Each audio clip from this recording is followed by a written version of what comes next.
देखो यहाँ पे। ओके सो गाइस, अब यहाँ पे सब लोग देख लो। हम लोग अभी एटॉमिक स्ट्रक्चर पढ़ रहे थे। एटॉमिक स्ट्रक्चर का क्विकली मैं आपको जो मैंने पढ़ाया था उसके कुछ कुछ चीजें आपको बताता हूँ मैं। एटॉमिक स्ट्रक्चर, ठीक है। एटॉमिक स्ट्रक्चर एक्चुअली देखा जाए तो जैसे मैंने बोला था कि ये सेम चीज आपने केमिस्ट्री में पढ़ी थी, लेकिन ये थोड़ा सा फिजिक्स के वे में अपने को पढ़नी है, मतलब थोड़ा सा लॉजिकल वे में पढ़नी है, ठीक है। तो अपन लॉजिकल वे में एटॉमिक स्ट्रक्चर को पढ़ेंगे। तो एटॉमिक स्ट्रक्चर में सबसे इंपॉर्टेंट पहले बोर था। बोर ने अपने पोस्टुलेट्स दिए, ठीक है। और ये सब कुछ चीज हाइड्रोजन लाइक एटम्स की थी, right. Hydrogenic atom, hydrogen like atoms. तो कौन से थे? H, He, Li, B, ठीक है। तो इसको और इनके सबके वैलेंस में, मतलब वैलेंस शेल में सिर्फ एक ही इलेक्ट्रॉन है। तो यहाँ पे एक इलेक्ट्रॉन निकाल दो, यहाँ पे 2 इलेक्ट्रॉन निकाल दो, यहाँ पे 3 इलेक्ट्रॉन निकाल दो, ठीक है। तो इसका जो एटॉमिक नंबर है वो Z = 1, Z = 2, Z = 3, Z = 4 ऐसा था। तो इन सब के लिए हम लोग अभी पढ़ते हैं। तो इन सब के लिए बोहर ने अपना एक मॉडल बनाया था, पोस्टुलेट्स बनाए थे। तो बोहर ने अपने 3 पोस्टुलेट्स बताए थे। उसने बोला था कि जो इलेक्ट्रॉन घूम रहा है अराउंड न्यूक्लियस, सर्कुलर मोशन में घूम रहा है, तो हम लोगों ने क्या बोला था? K इंटू ZE × E, मतलब KQ1Q2 divide by R² is equal to mv²/r। मतलब जो इलेक्ट्रोस्टैटिक फोर्स ऑफ अट्रैक्शन है, यही सेंट्रीपिटल फोर्स की तरह बिहेव करेगा, राइट। ये अपना फर्स्ट इक्वेशन था।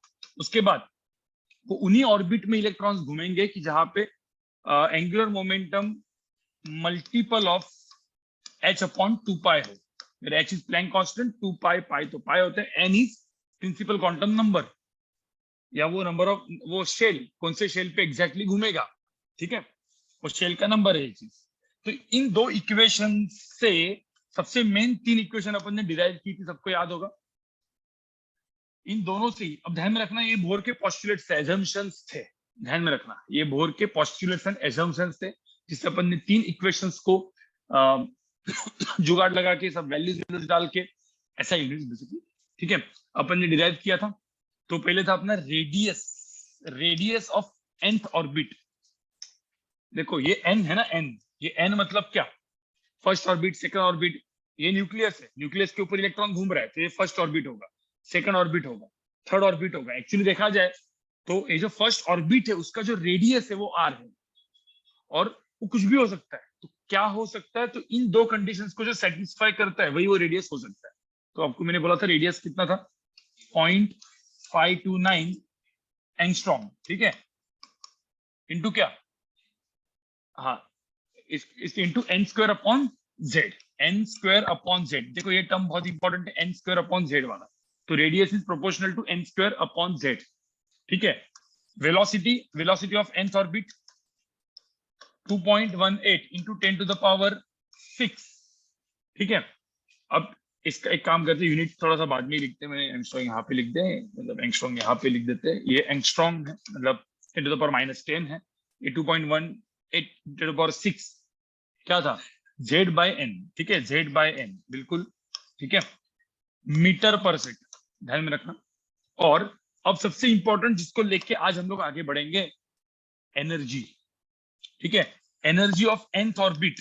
अब इस एनर्जी के अंदर आपको याद करो, इस एनर्जी के अंदर क्या था गाइस? इस एनर्जी के अंदर क्या था? एनर्जी ऑफ nth ऑर्बिट के अंदर एनर्जी में क्या था? Kinetic energy plus potential energy, total energy है, ठीक है। मतलब जो इलेक्ट्रॉन घूम रहा है ना, इसे वो घूम रहा है तो इसका काइनेटिक एनर्जी, क्योंकि इसका स्पीड है, और वो न्यूक्लियस से अटैच्ड है तो उसका पोटेंशियल एनर्जी है, ठीक है। तो potential energy and kinetic energy दोनों का मिक्स होता है टोटल एनर्जी। तो ध्यान में रखना, this is my total energy which is kinetic energy plus potential energy, ठीक है, जो मैंने कैलकुलेट किया था। और जो टोटल एनर्जी आया था वो आया था, ध्यान में रखना, इन इलेक्ट्रॉन वोल्ट। जूल में भी निकाल सकते हैं but upon generally electron volt में करते हैं। तो -13.6 इलेक्ट्रॉन वोल्ट, ठीक है। सो -13.6 इलेक्ट्रॉन वोल्ट इनटू, अब ये टर्म बहुत इंपॉर्टेंट है गाइस, यस, Z²/n², ठीक है। अब इसको लेके अपन उठेंगे आज, इसको लेके अपन अपना लॉजिक बनाएंगे, ठीक है। बहुत अच्छा खासा लॉजिक, और एटॉमिक स्ट्रक्चर का लॉजिक ही इंपॉर्टेंट है। देखो कुछ याद रखने की, ज्यादा ऐसे नंबर्स याद रखने की जरूरत नहीं है। थोड़ा सा ये नंबर बहुत इंपॉर्टेंट, 13.6 इलेक्ट्रॉन वोल्ट, ये नंबर बहुत इंपॉर्टेंट है। कभी कभी जो क्वेश्चंस आते हैं जेईई मेन नीट में, उसमें चीजों को फास्ट करना होता है, ठीक है, अब फास्ट सॉल्व करना होता है, तो वहां पे भी कुछ कुछ चीजें इंपॉर्टेंट होती है, कुछ कुछ चीजें जरूरी होती है, ठीक है। गाइस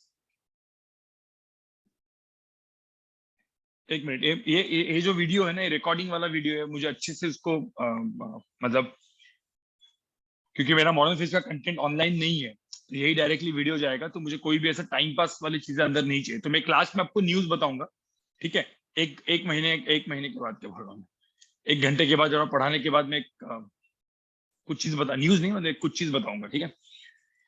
चलो, ये आपको समझ में आया, आगे बढ़े, अरे आगे बढ़े।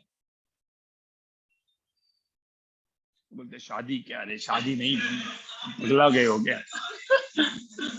आज देखो ना, गुड न्यूज, आज तो ना सब अलग अलग ही सोचता है, ठीक है। चलो ये आगे बढ़ते हैं, आगे बढ़े।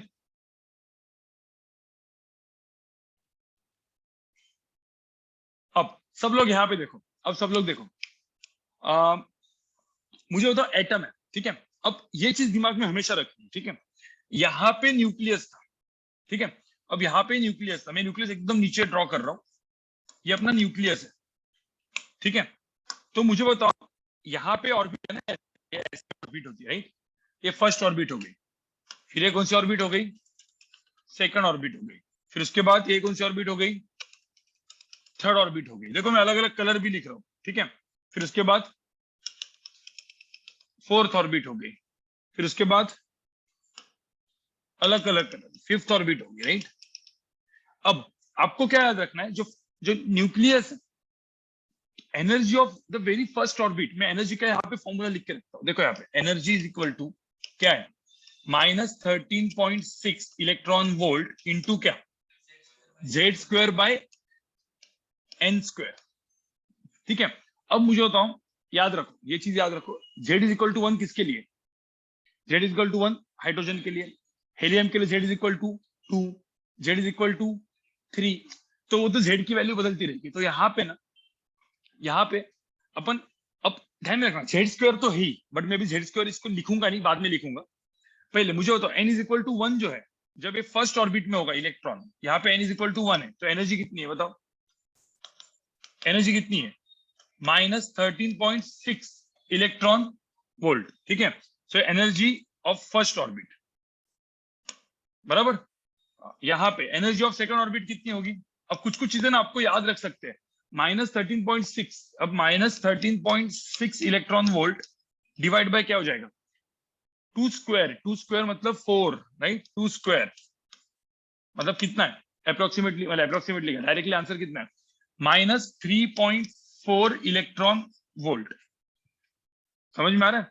एनर्जी ऑफ थर्ड ऑर्बिट क्या होगा, एनर्जी ऑफ थर्ड ऑर्बिट कितना है, ये भी आपको याद रखना है, माइनस मतलब याद नहीं रखा तो भी चल जाएगा, बट कैलकुलेशन फास्ट होने के लिए, कैलकुलेशन फास्ट होने के लिए दिमाग में रखना है, ठीक है। अभी कैलकुलेटर वगैरह तो होगा ही आपके पास, 3 स्क्वायर तो -13.6 डिवाइड बाय 9 का ये होता है -1.51 इलेक्ट्रॉन वोल्ट, -1.51 इलेक्ट्रॉन वोल्ट दिमाग में डालो, ठीक है। फिर उसके बाद एनर्जी ऑफ फोर्थ ऑर्बिट, यहाँ पे देखो energy of fourth orbit -13.6 electron volt divide by 4 square, ठीक है। तो इसका आंसर आएगा गाइस -0.85, चेक करो, -0.85 इलेक्ट्रॉन वोल्ट, ठीक है। हाँ, उसके बाद एक और लिख देते हैं एनर्जी ऑफ फिफ्थ, क्योंकि वो भी ड्रॉ किया है मैंने। तो एनर्जी ऑफ फिफ्थ तो क्या हो जाएगा, -13.6 इलेक्ट्रॉन वोल्ट डिवाइड बाय क्या, 5 स्क्वायर मतलब 25, मतलब आंसर कितना होगा, -0.37 गाइस, नहीं माइनस नहीं, सॉरी 0.37, एक बार चेक करो, एक बार चेक करो, 13.6 डिवाइड बाय 25, -0.54 आएगा, 54, ठीक है, -0.54 इलेक्ट्रॉन वोल्ट, ठीक है। और सिक्स का देखेंगे, सिक्स का तो वो 37 है, एनर्जी ऑफ सिक्स का देखेंगे -13.6 डिवाइड बाय 6 स्क्वायर, तो वो 0.37 है। अब यहाँ पे मुझे बताओ, यहाँ पे ये जो मैंने एनर्जी लेवल लिखे है किसके लिए, Z इज इक्वल टू 1, मतलब हाइड्रोजन, हाइड्रोजन के लिए ना खास करके, बट अपने को कोई भी किसी के लिए भी चाहिए तो इंटू जेड स्क्वायर कर देने का, ठीक है। तो मैं यहाँ पे सिर्फ लिख के रखता हूँ इंटू जेड स्क्वायर। अब ये इंटू जेड स्क्वायर होगा, ये इंटू जेड स्क्वायर मतलब डिपेंड कि आप हाइड्रोजन के लिए कर रहे हो, लिथियम के लिए, मतलब बेरिलियम के लिए, किसके लिए कर रहे हो, HELI-B के लिए, किसी के लिए भी, राइट। तो ये कभी कभी डायरेक्टली काम में आ जाता है। ये सारे नंबर्स आपको दिमाग में रखने हैं, ये नंबर्स एक जगह पे आप ड्रॉ कर लो इनको, एनर्जी लेवल्स को, ठीक है। एनर्जी लेवल्स को ड्रॉ कर लो, आपको काम में आ जाएगी, ठीक है। फिर इसका फिजिकल सिग्निफिकेंस कैसे दिमाग में रखना है, क्या लॉजिक इसमें बनता है, वो बताऊंगा मैं, ठीक है। पहले जो भी है दिमाग में रख दो।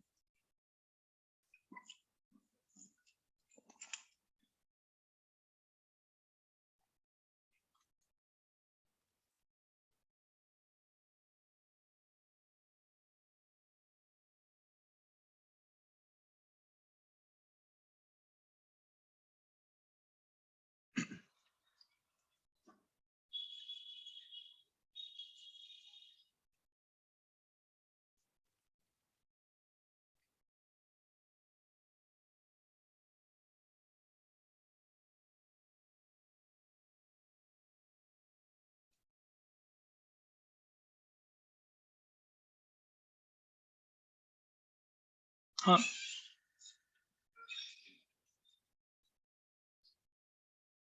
ठीक है गाइस, लिखो इसको।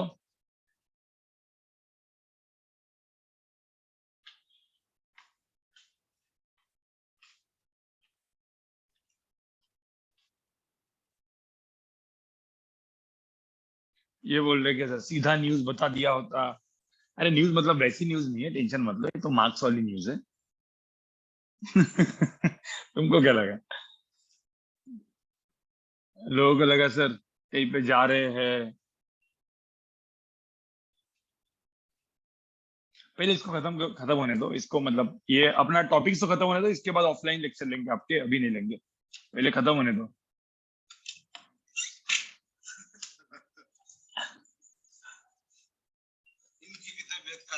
मैं, अरे मेरा भी खत्म है।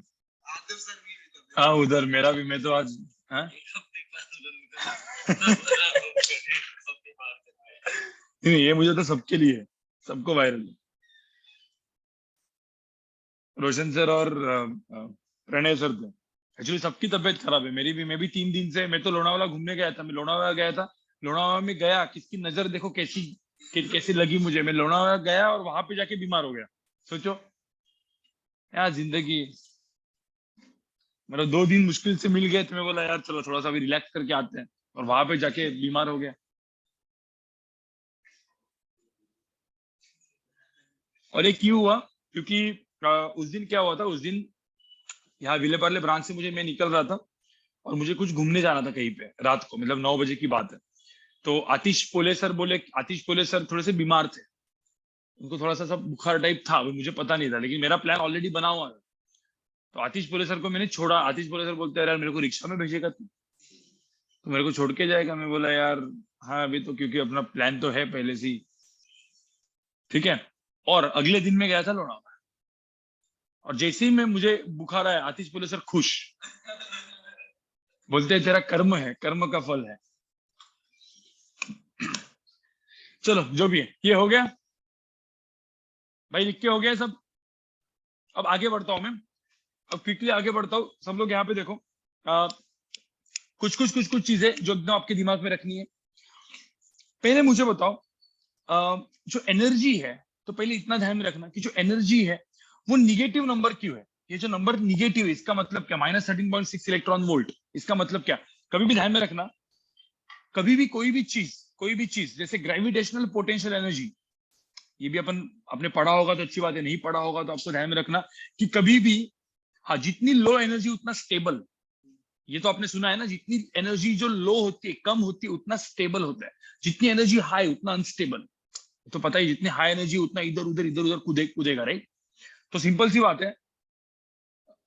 अब जब न्यूक्लियस को इलेक्ट्रॉन ऐसा पकड़ के रखता है, मतलब उल्टा, ठीक है, इलेक्ट्रॉन को न्यूक्लियस जब पकड़ के रखता है, तो उसका जो फर्स्ट ऑर्बिट होता है, फर्स्ट ऑर्बिट का जो इलेक्ट्रॉन होता है सबसे स्टेबल होता है, क्योंकि उसकी सबसे यानी सबसे देखो -13.6 इलेक्ट्रॉन वोल्ट उसके लिए सबसे कम है, ज्यादा नहीं बोल सकते, सबसे कम है, मैग्नीट्यूड सबसे ज्यादा है -13.6।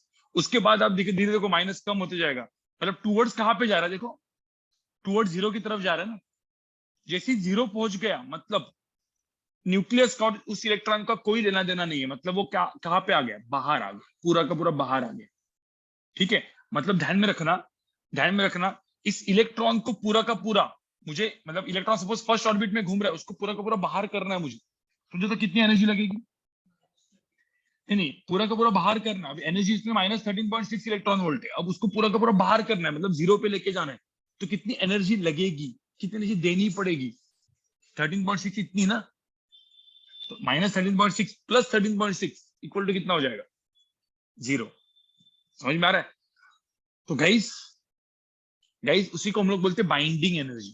तो बाइंडिंग एनर्जी करके एक वर्ड आएगा, उसी को हम लोग क्या बोलते हैं, बाइंडिंग एनर्जी। अब मैं यहाँ पे ना 3 वर्ड्स लिखने वाला हूँ, सब लोग ध्यान में रखना। एक वर्ड है एक्साइटेशन, ये वर्ड ऑलरेडी मैंने लिखा था ना, एक्साइटेशन एंड डी एक्साइटेशन। ये पहले वर्ड आप ऐसे लिख के रखो क्योंकि टर्मिनोलॉजी में यूज करने वाला हूं। सेकंड वर्ड होता है आयोनाइजेशन, ठीक है, और थर्ड वर्ड होता है बाइंडिंग एनर्जी।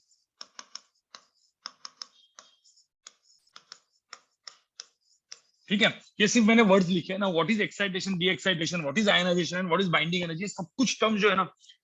ठीक है, अब इसको थोड़ा समझो आप, ठीक है, आप सबको समझो, इंथैल्पी मतलब, ठीक है, ये अभी यहाँ पे इतना ही देखो। अब इसका भी अभी इसका मतलब क्या आप पहले समझो, ठीक है। अब मैं यहाँ पे ड्रॉ कर रहा हूँ, मैं मतलब आगे आगे के पेज में जाता हूँ, ये तीनों वर्ड आपने लिखे होंगे, ठीक है, ये मैं बोलते बोलते लिख दिया होगा आपने। अब यहाँ पे देखो, अब इतना समझ में आओ, ठीक है, मैं एक एग्जाम्पल, छोटा सा एग्जाम्पल दे रहा हूँ, छोटा सा एग्जाम्पल दे रहा हूँ। अब ये सारे नंबर्स आपको याद है ना, -13.6, 3.4 सब कुछ याद है, ठीक है। अब ऐसा पकड़ लो, यहाँ पे एक न्यूक्लियस है, ठीक है, हाइड्रोजन का है, हाइड्रोजन, ठीक है, ये हाइड्रोजन है, हाइड्रोजन का है, मतलब Z इज इक्वल टू कितना है, 1, ठीक है। अब ये न्यूक्लियस है, फर्स्ट ऑर्बिट में, अब ये फर्स्ट ऑर्बिट में, कभी ध्यान में रखना जो इलेक्ट्रॉन होता है ना अपना, वो फर्स्ट ऑर्बिट में ही रहता है, ठीक है। इसके अलग अलग ऑर्बिट हो सकते हैं, मतलब यहाँ पे सेकंड ऑर्बिट हो सकता है, यहाँ पे थर्ड ऑर्बिट हो सकता है, ठीक है। तो मेरा first orbit, second orbit, third orbit, right ना। अब जब इलेक्ट्रॉन फर्स्ट ऑर्बिट में है, अब ये मैं आपको ना पहले कंसेप्ट बना दूं, कैसे सोचना कैसे। तो इसका जो एनर्जी है, इसकी जो एनर्जी है, इसकी एनर्जी कितनी है यहाँ पे, -13.6 इलेक्ट्रॉन वोल्ट इतनी है, ठीक है। अब मुझे बताओ इस इलेक्ट्रॉन की क्या क्या पॉसिबिलिटी हो सकती है। आप अभी लॉजिकली सोचोगे तो कोई बोलेगा सर ये इलेक्ट्रॉन को कुछ मैंने एनर्जी दी, तो इतना तो कंफर्म है ये अभी फुल स्टेबल है, देखो यहाँ पे फुल स्टेबल है ना, क्योंकि सबसे सबसे एकदम करीब है न्यूक्लियस, जितना करीब उतना स्टेबल।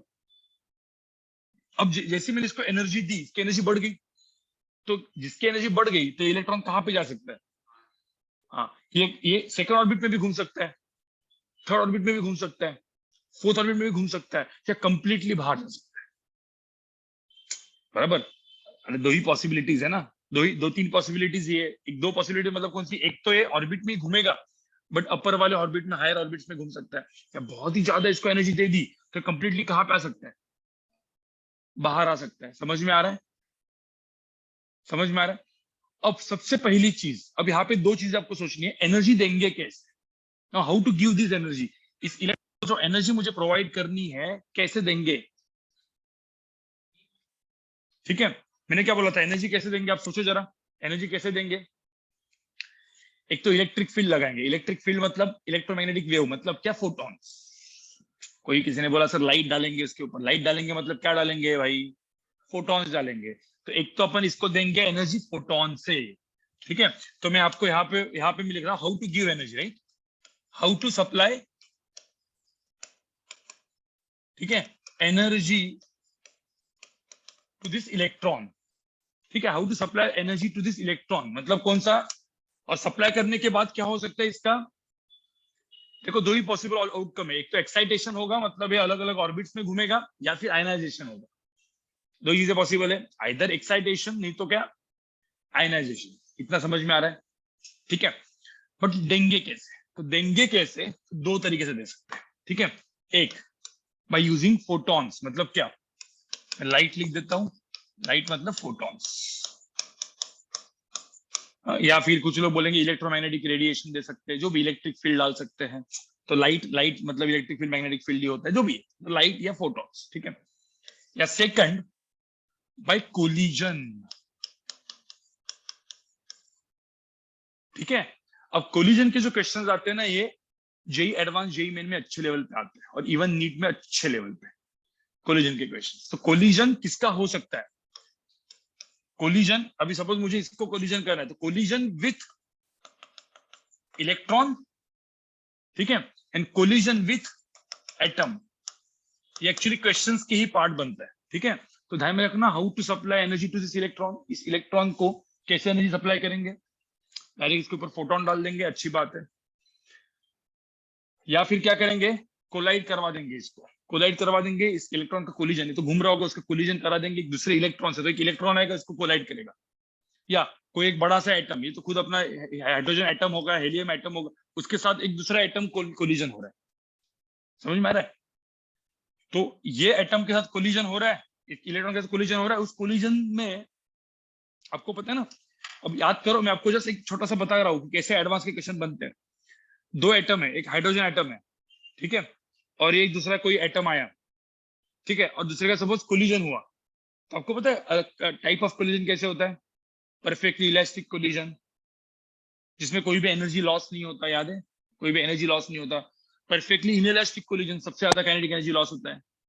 तो आपको पता है जो लॉस होगा ना, लॉस, वो लॉस इस एक्साइटेशन में जाएगा, जो काइनेटिक एनर्जी लॉस हुई उनकी, काइनेटिक एनर्जी, दोनों आइटम घूम रहे होंगे, ठीक है, कोलिजन के बाद जो काइनेटिक एनर्जी लॉस हो गई, वो इस एक्साइटेशन में यूज कर लेंगे।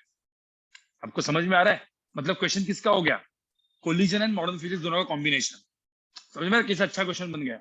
ऐसे क्वेश्चन बनते हैं, क्वेश्चन ऐसे ही बनेंगे। ठीक है, इस टाइप से, मतलब मैं आपको सिर्फ बता के रख रहा हूँ। अभी ये मैंने बोला एडवांस वालों के लिए, अपन अभी तो लाइट फोटोन एंड नॉर्मल वाला चीज बात कर लेते हैं। ठीक है, पहले नॉर्मल तो होना चाहिए, फिर एडवांस के क्वेश्चन भी आपसे इजीली हो जाएंगे, क्योंकि इसमें कुछ ज्यादा एकदम बड़ी चीज नहीं है। ठीक है, और ध्यान में रखना, एनर्जी सप्लाई होने के बाद क्या पॉसिबल हो सकता है इसका?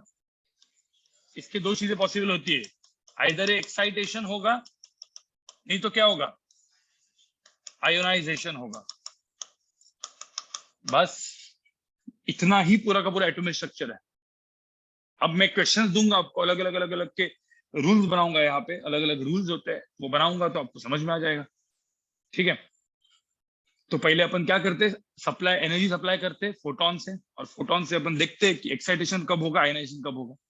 फिर इलेक्ट्रॉन के साथ कोलिजन करवाएंगे, एटम के साथ कोलिजन करवाएंगे, और फिर देखेंगे एक्साइटेशन कब होगा, आयनाइजेशन कब होगा। समझ में आ रहा है? दो ही चीजें हैं, यही पॉसिबिलिटीज है। ठीक है, इलेक्ट्रॉन को एनर्जी सप्लाई करेंगे इन मीडियम से, और फिर इलेक्ट्रॉन आइदर एक्साइट होगा, नहीं तो आयनाइज होगा, काम खत्म।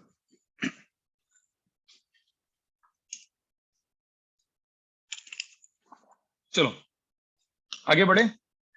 एक्चुअली एग्जाम्पल, मतलब एक जस्ट छोटा सा एग्जाम्पल था, क्या था इसके ऊपर। अब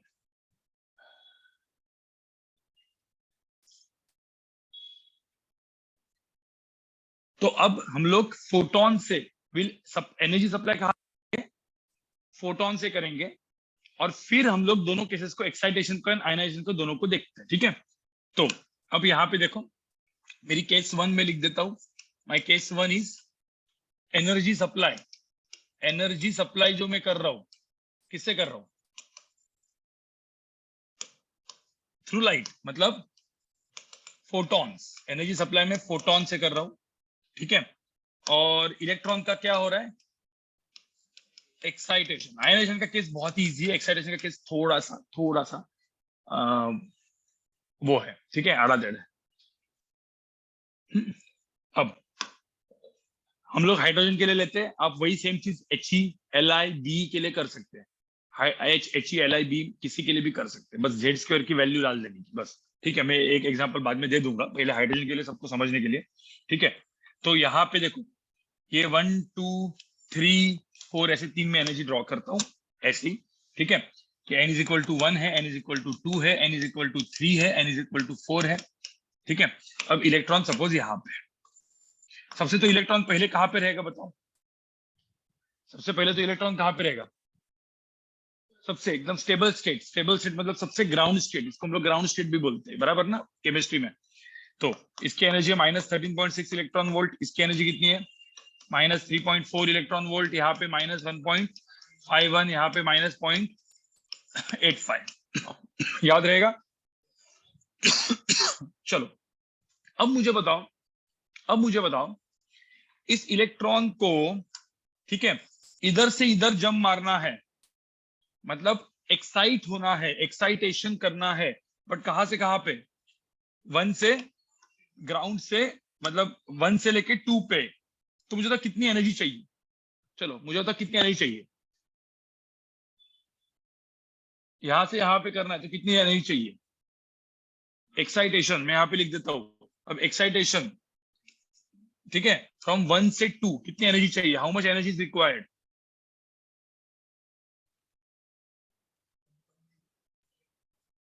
डेल्टा ई कितना है? 10.2। 10.2 मतलब कितना? मतलब कैसे किया अपन ने? ये नहीं ज्यादा है ना, तो अपन ने क्या किया?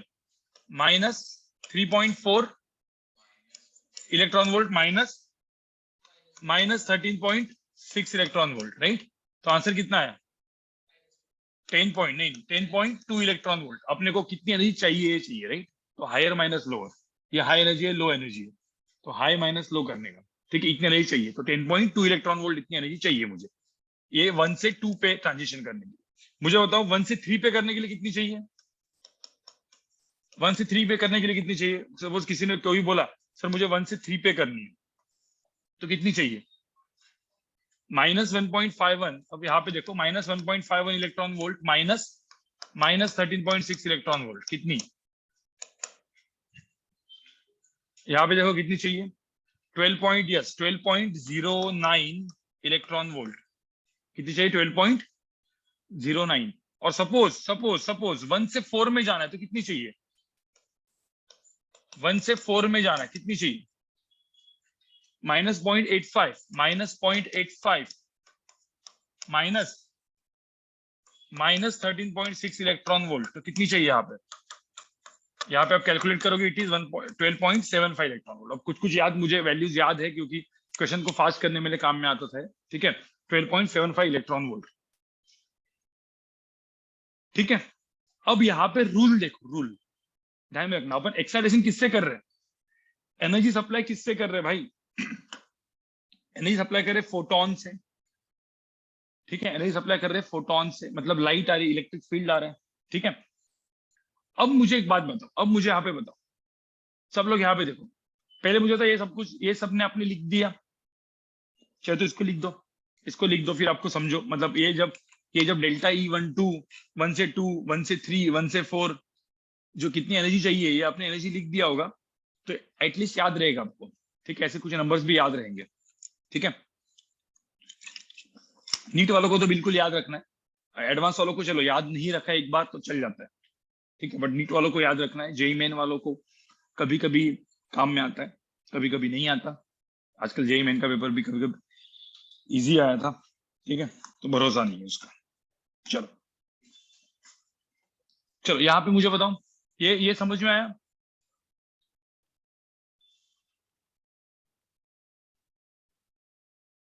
हाँ, अब मुझे एक बात बताओ गाइज गाइज गाइज गाइज, एक फोटोन आया, सब लोग यहाँ पे देखो, अब केस देखो, फोटोन आया, फोटोन देखो, यहाँ पे फोटोन आ रहा है, देखो फोटोन इसके ऊपर गिरेगा। अरे मतलब एक लाइट इसके ऊपर गिर रही है, फोटोन मतलब लाइट। ठीक है, तो इसके ऊपर लाइट गिर रही है इस इलेक्ट्रॉन के ऊपर। ठीक है, तो अब मुझे बताओ जो फोटोन आ रहा है उस फोटोन, अब आपको जो क्वेश्चंस बनेंगे उसमें तो लैम्बडा दिया रहेगा, मुझे तो फोटोन का लैम्बडा दिया है, मतलब मैंने क्या दिया है? फोटोन का वेवलेंथ दिया, मतलब मैंने क्या दिया? एनर्जी दिया है। कैसे निकालते हैं एनर्जी? अब याद करो कैसे निकालते हैं? 12400 अपॉन लैम्बडा इन एमस्ट्रॉन्ग, याद है? ठीक है, हाँ, तो बस उससे अपने का एनर्जी मिलेगा। तो अब छोड़ो, वो तो क्वेश्चन का पार्ट हो गया। अब ऐसा पकड़ लो, फोटोन दिया है और जो फोटोन इसके ऊपर गिरा उसकी एनर्जी मैंने कैलकुलेट की। सपोज द फोटोन जो गिर रहा है उसकी मैंने एनर्जी कैलकुलेट की 11 इलेक्ट्रॉन वोल्ट। सब लोग यहाँ पे देखो, 11 इलेक्ट्रॉन वोल्ट, ठीक है। 11 इलेक्ट्रॉन वोल्ट इतनी एनर्जी इसके ऊपर गिरी। तो मुझे बताओ ये इलेक्ट्रॉन 1 से 2 पे जाएगा, 1 से 3 पे जाएगा? गाइस बताओ क्या करेगा? देखो इलेक्ट्रॉन 11 इलेक्ट्रॉन वोल्ट इतनी एनर्जी इसके ऊपर गिरने वाली है। देखो फोटोन की एनर्जी इतनी गिरी, ठीक है। सब लोग अपना आंसर बताओ कि 1 से 2 पे जाएगा, 1 से 3 पे जाएगा? अब मुझे एक बात बताओ गाइस, 1 से 2 पे जाने के लिए कितनी एनर्जी चाहिए? 10.2। 1 से 3 पे जाने के लिए कितनी एनर्जी चाहिए? हाँ, तो 1 से 3 पे जाने के लिए तो 12.09 चाहिए। उतनी तो है ही नहीं, क्योंकि आ ही रही है 11 इलेक्ट्रॉन वोल्ट। तो 1 से 3 पे तो जाएगा नहीं, ठीक है। 1 से 3 पे तो जाएगा नहीं, 1 से 4 पे भी नहीं जाएगा। 1 से 2 पे जाने के लिए कितनी चाहिए? 10.2 इलेक्ट्रॉन वोल्ट, ठीक है। 10.2 इलेक्ट्रॉन वोल्ट, बट आ कितनी रही है? 11.11 इलेक्ट्रॉन वोल्ट। मतलब ये इलेक्ट्रॉन यहां से 1 से 2 पे जाएगा, सपोज गया, तो मुझे बताओ जो 0.8 जो एनर्जी थी वो कहां पे जाएगी? यहाँ पे तो ये इलेक्ट्रॉन तो इधर से उधर कर दिया ना, फिर कहां पे जाएगी? गाइस अब ध्यान में रखना, इसलिए पॉसिबल नहीं है। सब लोग यहाँ पे ध्यान में रखना, दिस इज नॉट पॉसिबल। इसलिए मैं आपको रूल बना रहा हूँ, ये आप गलती कर दोगे, ठीक है। So now the excitation is not possible, electron उठेगा ही नहीं। सो फॉर 11 इलेक्ट्रॉन वोल्ट, अब मैं यहाँ पे देखो यहाँ पे मैं बता रहा हूँ, ठीक है। ये फोटोन के सारे एनर्जीज, मैं जब एनर्जी डालूंगा कितना, this is energy of photon, ये फोटोन की एनर्जी है, ये फोटोन की एनर्जी है। एनर्जी 11 इलेक्ट्रॉन वोल्ट इतनी है, तो यहाँ पे क्या होगा? Excitation, excitation not possible, not possible. भाई एक्साइटेशन पॉसिबल ही नहीं है, आप समझ रहे हो? तो आपको पता है एक्साइटेशन कब पॉसिबल है? जब एग्जैक्ट इतनी आएगी, जब जो फोटोन जो आ रहा है ना जिसके ऊपर गिर रहा है उसकी एनर्जी एग्जैक्ट 10.2, एग्जैक्ट 12.09, एग्जैक्ट 12.75 इतनी होगी। मतलब difference between this two orbits इतनी एग्जैक्ट होगी तो ही एक्साइटेशन होगा। सबसे important rule, this is the rule guys, ये रूल है। इतना स्पेसिफिक होना चाहिए तो ही एक्साइटेशन होगा, अदरवाइज एक्साइटेशन नहीं होगा, फोटोन से नहीं होगा, क्योंकि यहाँ पे एनर्जी सप्लाई फोटोन कर रहा है। कोलिजन की बात नहीं की अभी तक मैंने, ठीक है।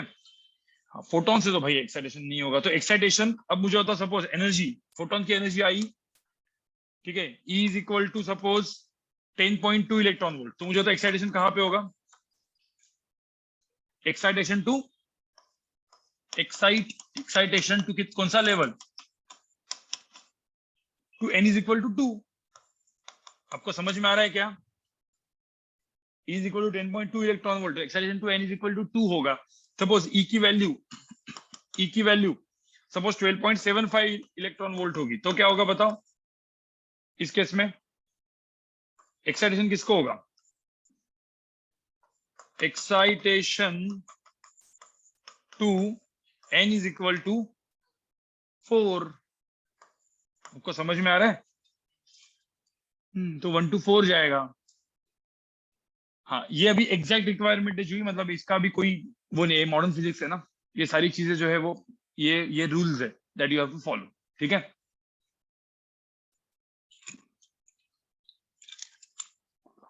सबको समझ में आ रहा है?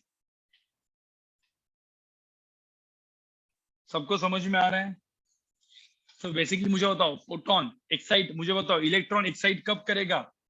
तो आप लोग कहीं पे ऐसा बॉक्स बना के लिख दो, the excitation is only possible, excitation is only possible when photon has energy equal to what? Difference between the orbital energies, बराबर ना? अभी आपके वर्ड्स में लिख लो, excitation of electron is only possible when what? The energy of photon is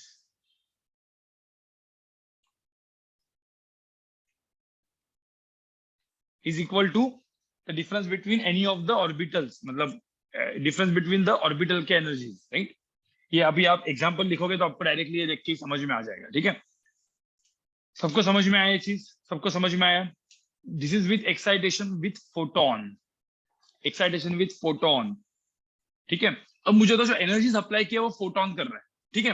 अब case 2 में मैं क्या करता हूँ, एनर्जी सप्लाई फोटोन का ही रखते हैं, एनर्जी सप्लाई फोटोन का ही रखते हैं, लेकिन आयनाइजेशन रखते हैं, चलेगा, ठीक है। अब केस 2 देखो, केस 2 देखो, केस 2 एनर्जी सप्लाई कौन करेगा, एनर्जी सप्लाई फोटोन ही कर रहा है, ठीक है। एनर्जी सप्लाई कर रहा है फोटोन, और क्या कर रहे हैं अपन, ये इलेक्ट्रॉन जो है, ये इलेक्ट्रॉन का होगा आयनाइजेशन, इलेक्ट्रॉन का आयनाइजेशन हो रहा है, ठीक है। वापस सेम चीज करता हूं मैं, ये n इज इक्वल टू 1 है, n इज इक्वल टू 2 है, n इज इक्वल टू 3 है, ये एक ही कर लेता हूं अभी मैं, ठीक है। इसकी एनर्जी माइनस 13.6 इलेक्ट्रॉन वोल्ट है, माइनस 3.4 इलेक्ट्रॉन वोल्ट है, बस इधर ये तो अभी लिखते जाओ। अब इलेक्ट्रॉन इधर है,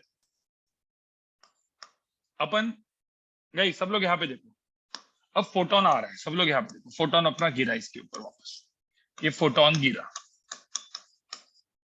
अब मुझे बताओ आयनाइजेशन कब होगा, आयनाइजेशन कब होगा, फोटोन की एनर्जी कितने के बराबर होगी। किसी को इसका स्क्रीनशॉट लेना था, स्क्रीनशॉट ले लो, किसी को इसका स्क्रीनशॉट लेना था भाई, स्क्रीनशॉट ले लो।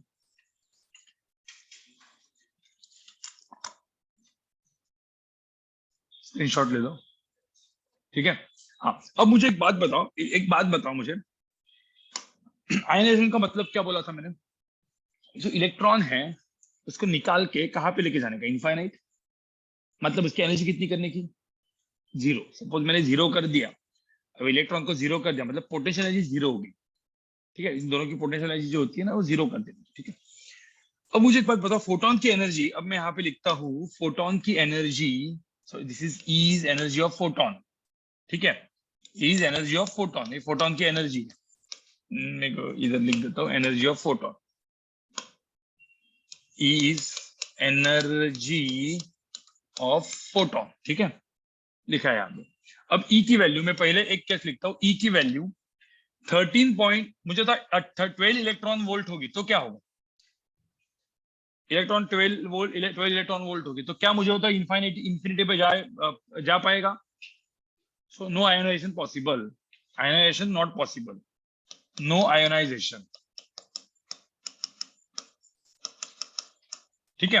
अब मैं 2 क्वेश्चन देता हूं, एनर्जी 13.6 इलेक्ट्रॉन वोल्ट होगी तो क्या होगा, एनर्जी 14 इलेक्ट्रॉन वोल्ट होगी तो क्या होगा, किसमें आयनाइजेशन होगा अभी, बी और सी के अंदर, एनर्जी सपोज 13.6 इलेक्ट्रॉन वोल्ट होगी तो क्या होगा, आयनाइजेशन पॉसिबल है।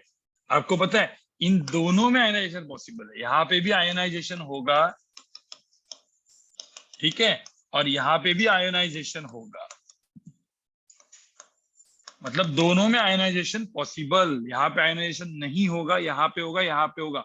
यहाँ पे जब होगा तो ध्यान में रखना, यहाँ पे इलेक्ट्रॉन जस्ट बाहर निकलेगा और काइनेटिक एनर्जी ऑफ इलेक्ट्रॉन 0 होगी, यहाँ पे भी इलेक्ट्रॉन बाहर निकलेगा लेकिन इसकी काइनेटिक एनर्जी होगी जो डिफरेंस होगा, सो काइनेटिक एनर्जी ऑफ इलेक्ट्रॉन क्या होगा, काइनेटिक एनर्जी ऑफ इलेक्ट्रॉन क्या होगा, 13.6 तो बाहर निकालने के लिए लगती है, 14 माइनस 13.6 कितनी, 0.4, तो 0.4 इलेक्ट्रॉन वोल्ट तो काइनेटिक एनर्जी होगी, तो 14 इलेक्ट्रॉन वोल्ट के केस में 0.4 इलेक्ट्रॉन वोल्ट इसकी क्या होगी, 0.4 इलेक्ट्रॉन वोल्ट इसकी क्या होगी, काइनेटिक एनर्जी होगी। मुझे एक बात बताओ, इसको स्टॉप कराना है तो कितना स्टॉपिंग पोटेंशियल चाहिए बताओ, इस इलेक्ट्रॉन को स्टॉप कराना है तो कितना स्टॉपिंग पोटेंशियल चाहिए, स्टॉपिंग पोटेंशियल कितना चाहिए भाई, 0.4 वोल्ट, 0.4 वोल्ट इंटू वीएस होता है ना स्टॉपिंग पोटेंशियल, आपको समझ में आ रहा है। तो ऐसे क्वेश्चन बनते ना, फट करके देखो क्वेश्चन डायरेक्टली उससे कनेक्ट भी हो गया, ठीक है, इसको मैंने डायरेक्टली उधर से कनेक्ट करवा दिया, समझ में आ रहा है।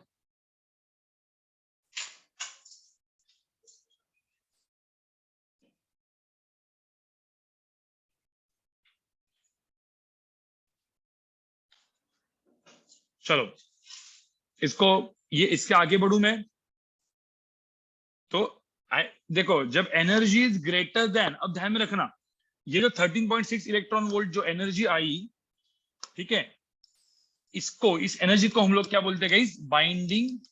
Binding energy. मतलब कितनी मिनिमम एनर्जी लगेगी उस इलेक्ट्रॉन को न्यूक्लियस से बाहर करने के लिए, काम खत्म। मतलब इलेक्ट्रॉन ने उस न्यूक्लियस को सेपरेट करने के लिए जो मिनिमम एनर्जी लगती है उसको बाइंडिंग एनर्जी बोलते हैं, ठीक है। लॉजिकली सबको समझ में आ रहा है भाई? लॉजिकली सबको समझ में आ रहा है इलेक्ट्रॉन की आयनाइजेशन एक्साइटेशन की कहानी? लॉजिकली सबको समझ में आ रही है क्या?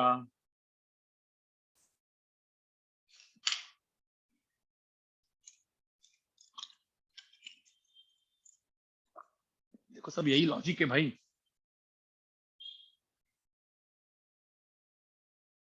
लास्ट में आयनाइजेशन कैसे होगा? देखो इलेक्ट्रॉन जो एनर्जी, जो फोटोन आ रहा है वो 14 इलेक्ट्रॉन वोल्ट का है, तो 14 इलेक्ट्रॉन वोल्ट का फोटोन आ रहा है जो इसके ऊपर गिरेगा, 13.6 ही यूटिलाइज होगी इसको इलेक्ट्रॉन को बाहर निकालने के लिए। तो आउट ऑफ 14 इलेक्ट्रॉन वोल्ट 13.6 तो यूज होगी उसकी इलेक्ट्रॉन को सिर्फ बाहर निकलने के लिए, तो बची कितनी? 14 माइनस 13.6। 14 माइनस 13.6 जो बची 0.4 इलेक्ट्रॉन वोल्ट, वो काइनेटिक एनर्जी में गई। आपको समझ में आ रहा है? सो काइनेटिक एनर्जी जो मैंने लिखा है that is nothing but what, 14 minus this. अब मुझे तो एक सी पार्ट में एक डी पार्ट देता हूँ, ठीक है। यहाँ पे देखो मैंने डी पार्ट दिया है। एनर्जी सपोज हो गया 16 इलेक्ट्रॉन वोल्ट, तो बताओ काइनेटिक एनर्जी कितनी होगी इलेक्ट्रॉन की? Kinetic energy of the electron कितनी होगी? 13.6, 16 माइनस 13.6, 2.4 इलेक्ट्रॉन वोल्ट। इतनी कोई दिक्कत है क्या? उसका स्टॉपिंग पोटेंशियल कितना होगा? 2.4 वोल्ट होगा स्टॉपिंग पोटेंशियल। काम खत्म ना? तो आपको समझ रहा है? और ये मैंने, ये मैं किसके लिए कर रहा हूँ गाइस? ये मैं किसके लिए कर रहा हूँ? ये मैं हाइड्रोजन एटम के लिए कर रहा हूँ। एक छोटा सा एग्जांपल देता हूँ केस 1 एंड केस 2 के ऊपर का, ठीक है। छोटा सा एग्जांपल देता हूँ, लिखोगे? छोटा सा एग्जांपल लिखोगे? मतलब मैं अभी लिखता तो नहीं हूँ, मतलब ये सब ये इसी के ऊपर सारे ऐसे ऐसे करके वो मतलब थ्योरी बेस्ड क्वेश्चन बन जाएंगे आपके, ठीक है। वो लिखना है, लिख दो लिख दो, चलो लिखो।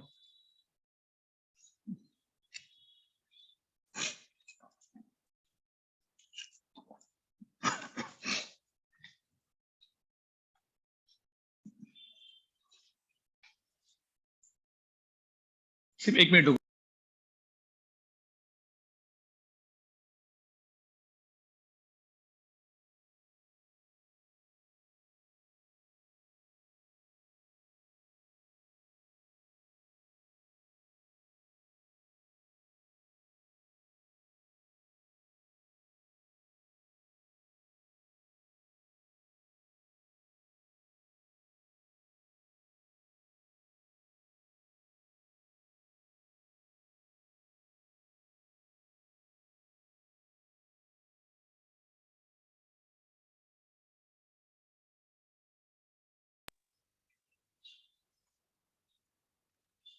चलो आगे बढ़े, अभी आगे बढ़े गाइस।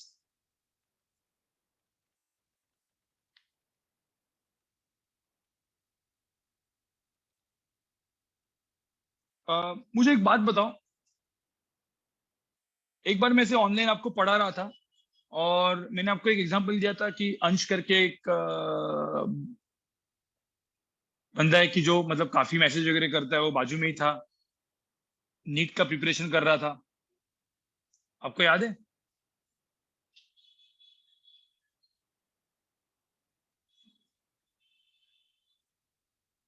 जो मैंने आपको बोला था कि मतलब वो ऐसा स्टूडेंट है कि जो अभी अभी जैसे नीट का पेपर था, राइट? अभी नीट का तो पेपर जस्ट अभी जस्ट गया ना। हाँ, तो नीट के पेपर के पहले, नीट के जस्ट मतलब जो नीट का जस्ट पेपर था उसके 2-3 दिन पहले वो घर पे आके भी बैठता था मेरे सामने, बोलते कि सर मैं पेपर सॉल्व करूंगा, आप चेक करो। याद है? और मुझे, मैंने आपको कुछ कुछ मैसेज वगैरह भी दिखाए थे, बहुत अच्छा कम्युनिकेट करता रहता है, हमेशा ये किया वो किया ये किया। और मैंने ये भी बोला था कि ये एक्चुअली 7 महीने के बाद अपने पास आया था, और उसको मैंने बोला था कि पूरे के पूरे वीडियो लेक्चर्स, तो उसने पूरे जेवाईसी के वीडियोस लेक्चर्स देखे थे, नॉट इवन ए सिंप्लीफाइड किया हुआ वर्जन, जेवाईसी के वीडियोस, ठीक है। तो नीट के दिन गाइस, नीट के दिन सुबह मतलब नीट के दिन सुबह, मतलब 2 बजे का पेपर था, उसका 11 बजे वो खुद कॉल कर रहा है। अभी मेरे को कॉल करना चाहिए बेस्ट ऑफ लक के लिए, कॉल कर रहा है सिर्फ ये करने के लिए कि मैं उसको बोल दूं कि यार तू अच्छा कर, मतलब एक मोटिवेशन के वर्ड्स मेरे से सुनने के लिए। गाइज मैं आपको बता रहा हूँ। हाँ मतलब फिर मैंने उसको वही बोला मैंने। और पिछले 3 दिन से वो लगातार घर पे भी आ रहा था, मतलब 2 दिन तो वो घर पे आके गया और बैठ के गया। और मैंने बोला घर पे भी तो मैं 9-10 बजे आता हूँ, तो 10 बजे घर पे पहुंचता था, 10 बजे। तो बोला ठीक है, नहीं मुझे लेकिन आपके सामने एक बार करना है, ठीक है। तो गाइज वो जो बंदा है, ठीक है, उसको नीट में फाइनली 180 आउट ऑफ 180 आ गया फिजिक्स में, ठीक है। अपने महाराष्ट्र में तो फिजिक्स में टॉपर है वो। बाकी तो अभी मतलब तो अच्छा खासा आई। और टोटल मतलब वो इसको उसको एम्स तो मिल जाएगा, मतलब एम्स दिल्ली का थोड़ा सा पंगा है, क्योंकि इस बार बायोलॉजी ने थोड़ी सी घांट की है, बायोलॉजी में उसने थोड़ा सा ऊपर नीचे हुआ है, ठीक है। तो एम्स दिल्ली का थोड़ा सा पंगा है, ठीक है। बाकी एम्स तो मिल जाएंगे उसको, केईएम वगैरह तो मतलब आराम से मिल जाता है, ठीक है। स्कोर 690 अब और है, मतलब 690 तो आ रहा है उसका, ठीक है। तो 685 690 तक का उसका स्कोर आ रहा है, ठीक है। बट फिजिक्स में 180 आउट ऑफ 180 आ गए, ठीक है। बहुत बड़ी मतलब अच्छी बात है। उसको मैंने यही बोला था कि तू यार पेपर लिखेगा, तेरे से नहीं होगा तो किसी से नहीं होगा, ये सोच के जाना, ठीक है। हाँ मतलब 690 685 690 का स्कोर है उसका अभी, जो जिसने अभी जो भी अभी आंसर की जो आई है उसके हिसाब से, मतलब अभी तक ऑफिशियल आंसर की नहीं आई, बट वही आकाश एलन और सबकी जो आंसर की आई है वो मैच करके, ठीक है। चलो, तो यही मुझे बताना था कि भाई हौसला रखो। मैंने आपको सिंपल सी बात बोला था, मैंने आपको बोला था कि भाई लास्ट तक, ठीक है, लास्ट तक टिके रहो। टिके रहना बहुत इंपॉर्टेंट है। और उस बंदे ने तो, उस बंदे का मेरे को अभी भी याद है, जो फर्स्ट टाइम उसने मिला था, 7 महीने हम लोग आगे थे, मैकेनिक्स को पूरा डूबा हुआ था, उसने कंप्लीट जेवाईसी का मैकेनिक्स देखा है और पूरा का पूरा वीडियो नोट्स बनाया था। और फिर जैसे अपना पोर्शन खत्म हुआ, फुल टू फुल वो फॉर्मूला बेस गया। मैंने आपको बोला ना फॉर्मूला बेस फॉर्म। मैं आपको वो अभी अपने पास डाउट सॉल्विंग के लिए, अभी वो कल 2-3 दिन के बाद वो मास्टर क्लास ज्वाइन कर रहा है 2 महीने के लिए, डाउट सॉल्विंग के लिए लोगों के, अपने अपनी स्टूडेंट्स के, नीट के, ठीक है।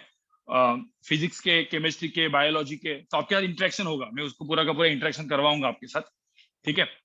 और जब इंटरेक्शन होगा तो ये आप बात कर लेना, तो उसने कैसे प्रिपरेशन किया है, सब कुछ, हर एक चीज, ठीक है। चलो आगे बढ़ते हैं, आगे बढ़ते हैं। केस 1 हो गया, केस 2 हो गया। देखो दोनों में एनर्जी सप्लाई कौन कर रहा है भाई? एनर्जी सप्लाई यहाँ पे कौन कर रहा है? बिल्कुल तुम्हारा चांस है, टेंशन मतलब तुम भी कर ही दोगे, ठीक है। थोड़ा सा मोटिवेटेड रहो, हो जाएगा। मुझे होता है एनर्जी सप्लाई यहाँ पे कौन कर रहा है? फोटॉन कर रहा है। हाँ इधर एनर्जी सप्लाई फोटॉन कर, भाई फोटोन आ रहा है, फोटोन गिर रहा है, आइदर उसको एक्साइट करेगा, मतलब यहाँ से बाहर निकलेगा, एक्साइट करेगा, या मतलब यहाँ A1 से 2 जाएगा, 2 से 3 जाएगा, या आयनाइजेशन करेगा। आयनाइजेशन एनर्जी इसके ज्यादा होनी चाहिए तो आयनाइज होगा, नहीं होगी तो नहीं होगा, बराबर। अब मैंने सबको एक छोटा सा एग्जांपल दिया, एग्जांपल यहाँ पे देखो, लिथियम आयन है, ठीक है। लिथियम है, लिथियम, ठीक है, लिथियम आयन दिया हुआ है। लिथियम आयन के ऊपर इलेक्ट्रॉन है एकदम अपने फर्स्ट स्टेट में, ठीक है। उसके ऊपर फोटोन गिर रहा है, ठीक है। गाइस इसके ऊपर फोटोन गिर रहा है, और जो फोटोन की एनर्जी है वो है 60 electron volt. 60 electron volt energy है फोटोन की। तो यहाँ पे मुझे बताओ, फाइंड द स्टॉपिंग पोटेंशियल, जो इलेक्ट्रॉन यहाँ से निकलेगा नहीं निकलेगा, जो इलेक्ट्रॉन निकलेगा उसका स्टॉपिंग पोटेंशियल कितना होगा? Stopping potential of the electron बताओ कितना होगा?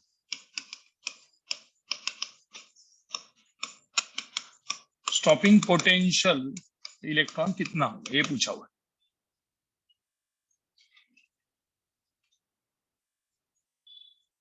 बताओ जरा।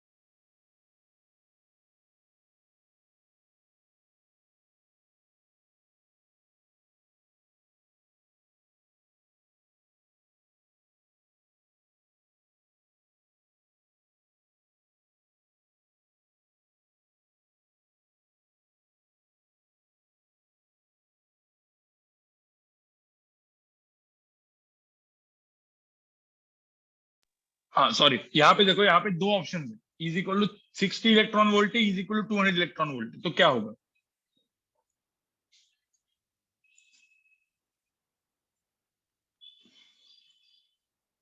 बताओ क्या होगा?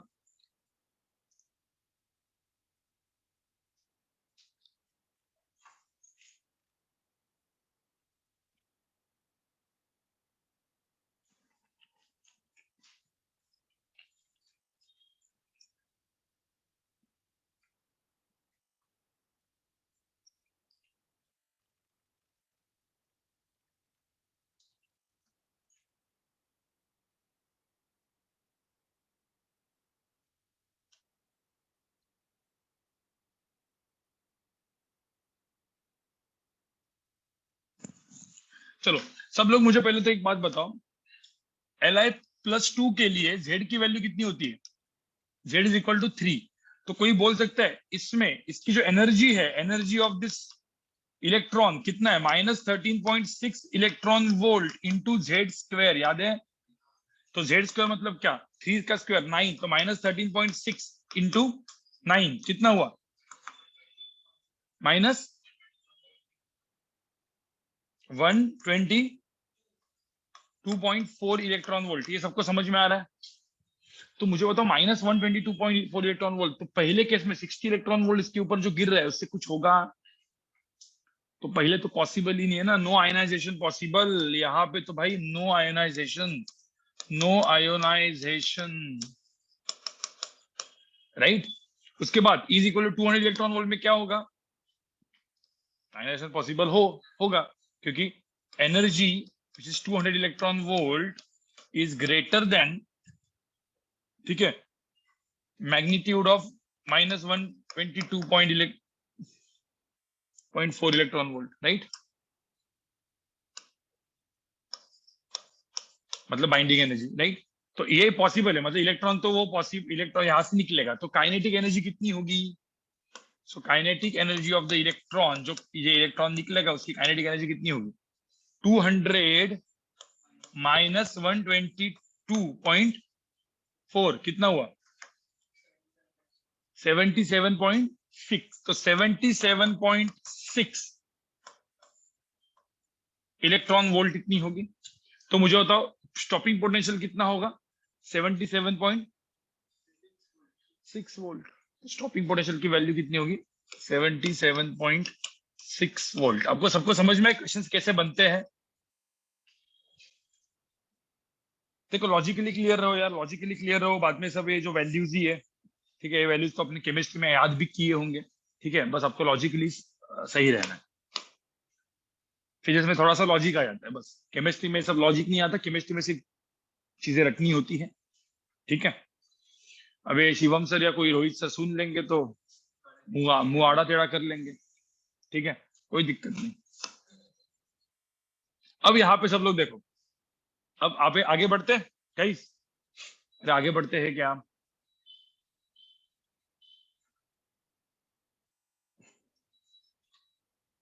ठीक है, चलो। अब फोटोन का तो समझ में आ गया, ठीक है, फोटोन का समझ में आ गया। अब गाइस क्या होता है, ठीक है, अब मैंने आपको जो बोला ना, जो कोलिजन है इलेक्ट्रॉन के साथ, जो कोलिजन होता है, जो इलेक्ट्रॉन के साथ कोलिजन होता है, ठीक है, और एटम के साथ जो कोलिजन होता है गाइस, वो मैंने बोला ना, वो तो उससे तो वो तो सबसे लास्ट का पार्ट है जिससे अच्छे अच्छे क्वेश्चंस बनते हैं, ठीक है। तो वो एक केस 1 केस 2 हो गया, मैं केस 3 सिर्फ एक इलेक्ट्रॉन का ही लिखे, तो उसके अच्छे क्वेश्चन तो बाद में बना देंगे अपन, ठीक है। उसके पहले मुझे थोड़ा सा और केस डिस्कस करना है, बट मैं केस 3 सिर्फ ऐसा लिख के रखता हूँ, ठीक है। इसके ऊपर की क्वेश्चन सॉल्विंग अपन बाद में कर लेंगे, क्योंकि अपना इसके बाद का जो लेक्चर है, मतलब थर्सडे का जो लेक्चर है, उसमें मैं कुछ अच्छे क्वेश्चन सॉल्विंग है, एक्सरेज खत्म कर दूंगा और क्वेश्चन सॉल्विंग करेंगे, एटॉमिक स्ट्रक्चर एंड एक्सरेज, मतलब एटॉमिक स्ट्रक्चर एंड फोटोन की कुछ क्वेश्चन सॉल्विंग अगले लेक्चर में होगी, ठीक है। तो केस 3 देख लो, सेम चीज है। अब मैं हाइड्रोजन के लिए लिख, ठीक है, अब suppose n is equal to 1 है, n इज इक्वल टू 2 है, n इज इक्वल टू 3 है, n इज इक्वल टू 4 है। अब एनर्जी सप्लाई कौन कर रहा है? एनर्जी सप्लाई कौन कर रहा है? ड्यू टू कोलिजन, लिख दो मैं कोलिजन यहाँ पे, कोलिजन के वजह से एनर्जी सप्लाई हो रही है। तो आइदर इलेक्ट्रॉन कोलिजन करेगा, या कोई एटम आके इस एटम के साथ कोलाइड करेगा, जो भी होगा वहां पे अलग अलग टाइप के कोलिजन होंगे। ठीक है, तो अब ये अपन एक काम करते, कोलिजन आइदर इलेक्ट्रॉन के साथ या एटम के साथ। ये बेसिकली जब हम क्वेश्चन सॉल्व करेंगे ना तो ये आपको क्लियर होगा। ठीक है, अब हाइड्रोजन एटम है तो इसकी एनर्जी कितनी है, -13.6 इलेक्ट्रॉन वोल्ट, -3.4 इलेक्ट्रॉन वोल्ट। ये तो आपने सब कुछ किया ही है, राइट, अभी तो याद भी हुआ होगा आपको।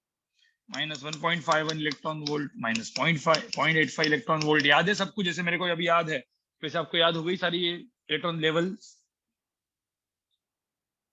याद है आपको, सपोज इलेक्ट्रॉन सपोज यहाँ पे है, तो इलेक्ट्रॉन को मुझे बताओ फर्स्ट से सेकंड पे जाना है तो कितना चाहिए, कितना एनर्जी चाहिए, 10.2। फर्स्ट से थर्ड पे चाहिए तो 12.09, एंड फर्स्ट से फोर्थ में जाना है तो 12.75। चलो याद है, चलो अच्छी बात है, गुड। ठीक है, अब इलेक्ट्रॉन आया ना, अब अपन बात करते हैं, अपन ने एटम के साथ तो बाद में केस ले लेते हैं। अब इलेक्ट्रॉन आया, देखो यहाँ पे अभी आ रहा है, जो इसके ऊपर गिर रहा है वो एक इलेक्ट्रॉन आ रहा है, फोटोन नहीं आ रहा है भाई, अब इलेक्ट्रॉन आ रहा है, घूमते घूमते इलेक्ट्रॉन आ रहा है और इलेक्ट्रॉन इसके ऊपर घूम रहा है, मतलब गिर रहा है। ठीक है, अब एक बात बताओ, जब इलेक्ट्रॉन इसके ऊपर गिरेगा, इलेक्ट्रॉन के साथ इसका कोलिजन होगा, ठीक है, तो दो चीजें होगी, इलेक्ट्रॉन की एनर्जी बहुत ज्यादा होगी, 13.6 से ज्यादा होगी, तो ये क्या होगा, आयनाइजेशन। केस 3 में तो भाई आयनाइजेशन तो होगा ही डायरेक्टली। ठीक है, बहुत फास्ट आ रहा है वो, अभी रिपेल विपेल नहीं होगा, डायरेक्ट बहुत फास्ट आ रहा है, कोलाइड कर रखे, खत्म बात। ठीक है, तो बहुत ज्यादा फास्ट आ रहा होगा। ठीक है, मतलब सॉरी, मतलब कुछ 13.6 इलेक्ट्रॉन से ज्यादा एनर्जी होगी इलेक्ट्रॉन की, तो आयनाइजेशन करेगा। ठीक है, वो तो फोटोन भी करता था।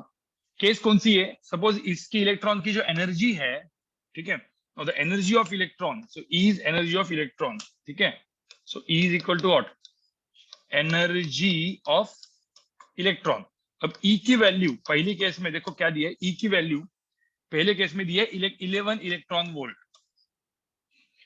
अब मुझे बताओ, अब 11 इलेक्ट्रॉन वोल्ट है क्या, अब यहां पे पॉसिबल है, क्योंकि यहां से यहां पे 10.2 चाहिए और यहां से यहां पे 12.09 चाहिए, तो फर्स्ट टू थर्ड तो होगा ही नहीं, फर्स्ट टू थर्ड सेकंड पे ही होगा, विच इज 10.2।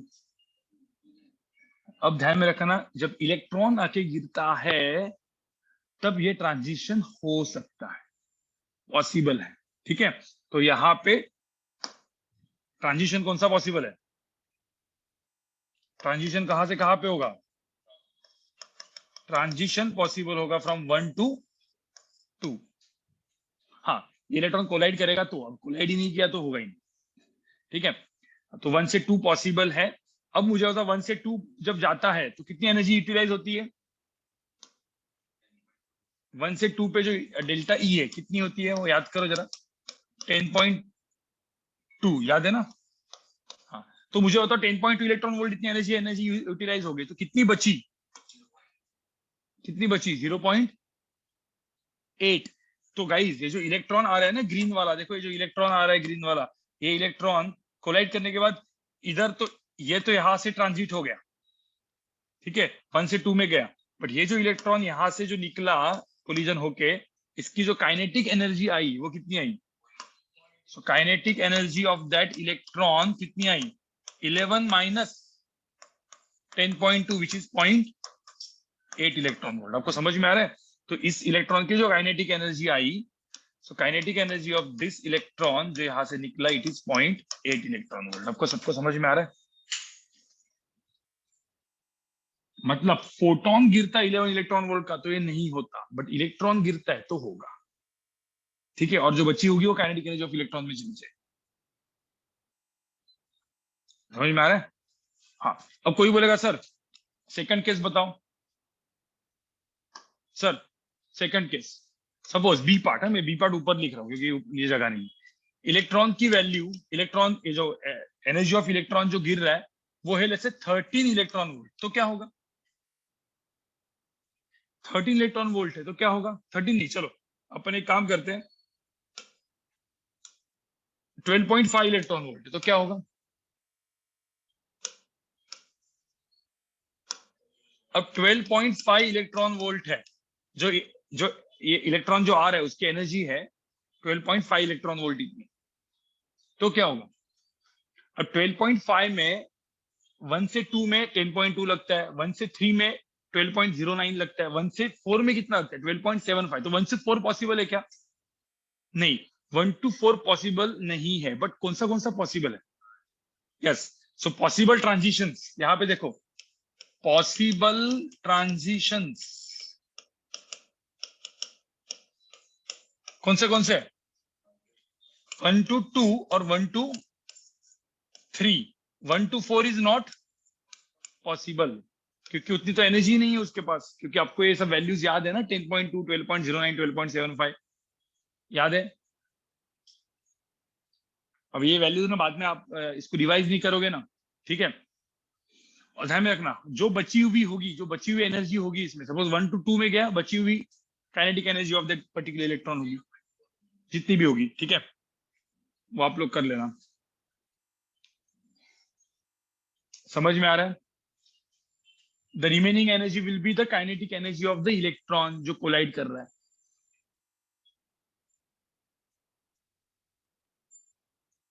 चलो लॉजिक बन गया। अरे भाई मुझे बताओ, लॉजिक बन गया इसमें, लॉजिक बन गया तो आपके क्वेश्चंस बन जाएंगे। सपोज आपका लॉजिक बन गया ना, तो भाई क्वेश्चंस बन जाएंगे, क्योंकि हर एक चीज लॉजिक के ऊपर ही है। इसके ऊपर हर एक जो क्वेश्चन बनता है वो सब लॉजिक के ऊपर ही बनता है। आपका लॉजिक एक बार बन गया तो फिर ये केस 1, केस 2, केस 3 एकदम सिंपल, एकदम सिंपल करके हो जाएगा। और जो अच्छे जो क्वेश्चंस होते हैं एटम वाले, ठीक है, उसमें कुछ नहीं, मोमेंटम कंजर्वेशन ये या फिर अपना velocity of separation equal to into velocity of approach वगैरह सब कुछ काम में आता है। मतलब कोलिजन का पूरा कंसेप्ट यहाँ पे काम में आएगा। और सीधा जो काइनेटिक एनर्जी लॉस होता है ना, वो निकालना है जो एक्साइटेशन में यूज होगा। अरे मतलब उनको चाहिए तो कुछ भी करवा सकते हैं ना, उनको चाहिए तो कुछ भी कर सकते हैं। क्वेश्चन को बनाना है तो कैसे भी बना सकते हैं ना यार, मतलब एडवांस में तो क्वेश्चन कुछ भी बना सकते हैं, कोई भी मैकेनिक्स का चीज घुसाएंगे, कुछ भी कर सकते हैं, ठीक है। इसको ये कर लो।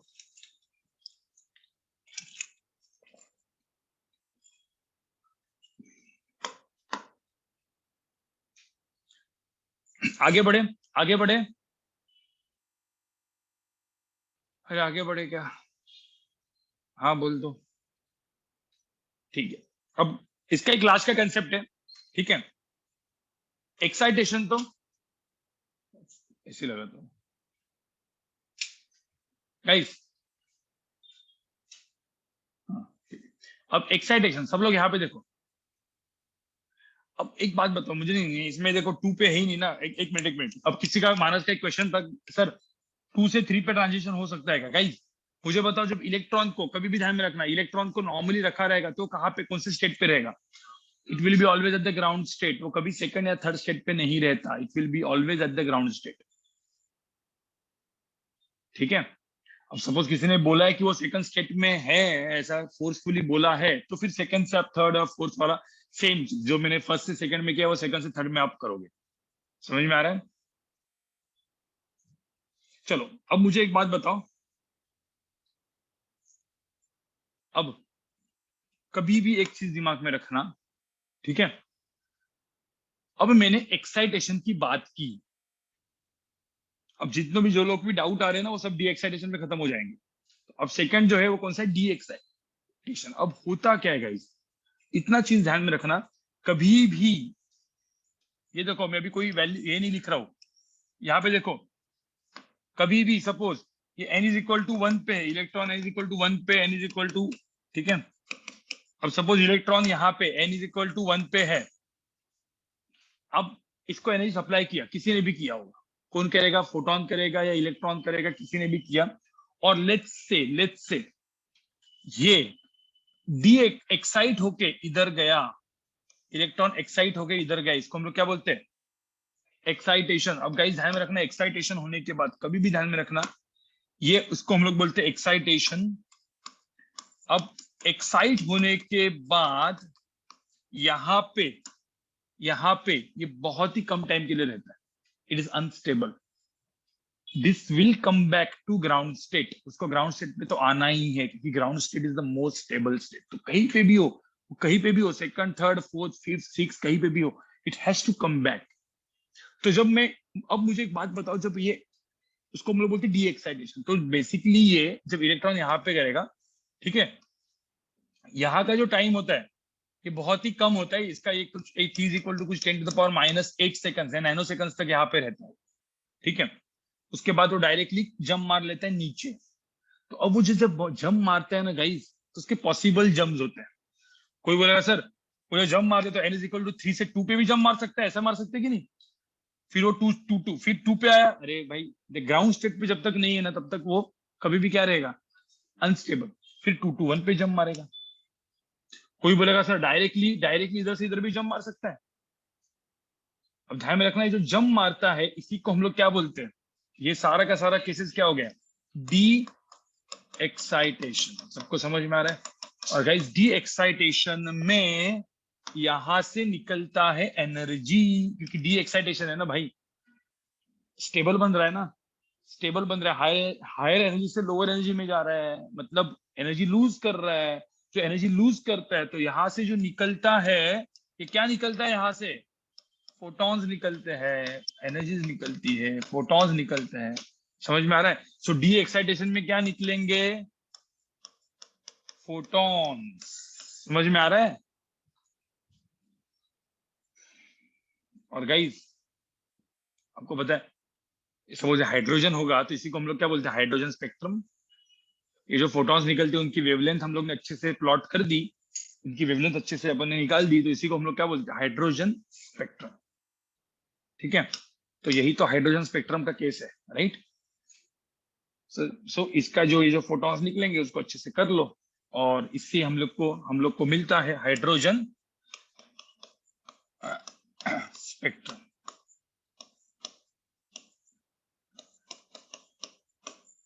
चलो समझ में आ रहा है? हेडिंग हाइड्रोजन स्पेक्ट्रम डाल दो, हाइड्रोजन स्पेक्ट्रम और डी एक्साइटेशन। समझ में आ रहा है? ठीक है, एक छोटा सा एग्जांपल देता हूं मैं, एक छोटा सा क्वेश्चन दे रहा हूं मैं। इसी के अंदर मतलब इसी के अंदर एक क्वेश्चन आता है डी एक्साइटेशन में, कि मुझे बताओ, हर एक डी एक्साइटेशन में हर एक जम में एक फोटोन निकलता है, हर जम में फोटोन निकलता है, ठीक है। तो यहाँ पे ऐसे क्वेश्चन बन सकता है, ठीक है। मैंने एक छोटा सा एग्जांपल दिया, फिर इसका फॉर्मूला बनाऊंगा, इसका फॉर्मूला आपको याद भी होगा, ठीक है। बट मैंने ऐसे बोला कि n इज इक्वल टू 1 है, और सपोज एक्साइट हो गया और n इज इक्वल टू 5 पे गया, 2 3 4, ठीक है, 2 3 4 5, n इज इक्वल टू 5 पे गया। एक इलेक्ट्रॉन एक्साइट हुआ और सीधा n इज इक्वल टू 5 पे गया, ठीक है। तो मुझे बताओ, ये जब बाहर नीचे आएगा तो कितने पॉसिबल पाथ में वो नीचे आ सकता है, कितने पॉसिबल पाथ में वो नीचे आ सकता है। अब आप एक्चुअली इसको गिनते रहोगे क्या? मतलब कोई बोलेगा सर 5 पे गया है ना, तो अभी देखो मैं अलग अलग कलर्स पे लिख रहा हूँ। कोई बोलेगा सर पहले 5 से 4 में जाएगा और फिर 4 2 1 आएगा, एक पॉसिबल पाथ हो गया। कोई बोलेगा सर 5 से वो 3 में आएगा, फिर 3 से 1 में आएगा, एक पॉसिबल पाथ हो गया। फिर कोई बोलेगा सर 5 से 3 में है, फिर 3 से 2 में है, 2 से 1 आया है, कुछ भी हो सकता है ना। और ऐसे तो बहुत सारे होंगे ना, कितने होंगे भाई? परम्यूटेशन कॉम्बिनेशन पढ़ा है कि नहीं? there will be many permutation combinations। मतलब ये जो 5 स्टेट्स से इधर से उधर आ रहा है, उनमें से कोई भी 2 ले लो भाई, 5 में से कोई भी 2 ले लो ना।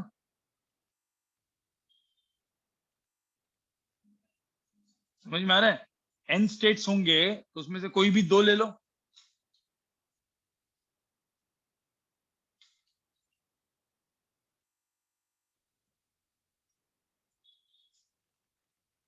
कितने पॉसिबल पाथ होंगे? तो जो का पॉसिबल पाथ होंगे वो आपको दिख रहे हैं। हाँ, डायरेक्ट 5 to 1 भी आ सकता है, बिल्कुल डायरेक्टली 5 to 1 भी आ सकता है, ठीक है। तो इसका जो आंसर आता है गाइस, इसका आंसर आता है, ठीक है, मतलब NC2। आपको पता है NC2 का क्या होता है? n factorial divide by n-2 factorial. अब कोई लोग देख, हम लोग ना डायरेक्टली इसका फॉर्मूला याद कर लो, ठीक है। n नीट वाले लोग और मतलब इवन जेई में याद रख लो ना, क्या फर्क पड़ता है, ठीक है। तो नंबर ऑफ पॉसिबल ट्रांजिशंस, ये डायरेक्टली फॉर्मूला है, possible transitions.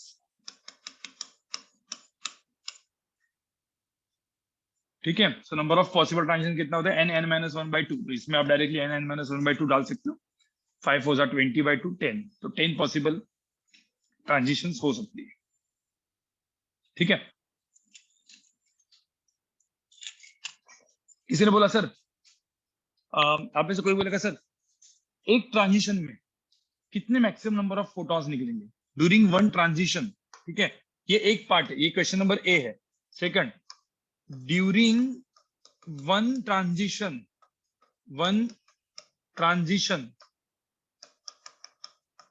Maximum number of photons emitted कितने होंगे। जैसे सपोज ये 5 से 1 पे आ रहा है, तो मैक्सिमम एक ही ट्रांजिशन पे मैक्सिमम कितने होंगे। कोई बोलेगा सर 5 से 4 में आएगा, 5 से 4 में, 4 से 3 में, 3 से 2 में, 2 से 1 में, तो कितने फोटॉन्स निकले 1 2 3 4 ना, तो 5 के लिए 4 निकले। 6 से आएगा तो 5 निकलेंगे, मतलब कितना n-1। दो फॉर्मूले बन गए ना। एंड ड्यूरिंग वन ट्रांजिशन मतलब वन डी एक्साइटेशन, ट्रांजिशन मतलब वन ट्रांजिशन मतलब D excitation, during one D excitation कितना निकलेंगे, maximum number of photons immediate कितने हैं, n-1 है। समझ में आ रहा है, ये दो फॉर्मूले काम के हैं, राइट गाइस।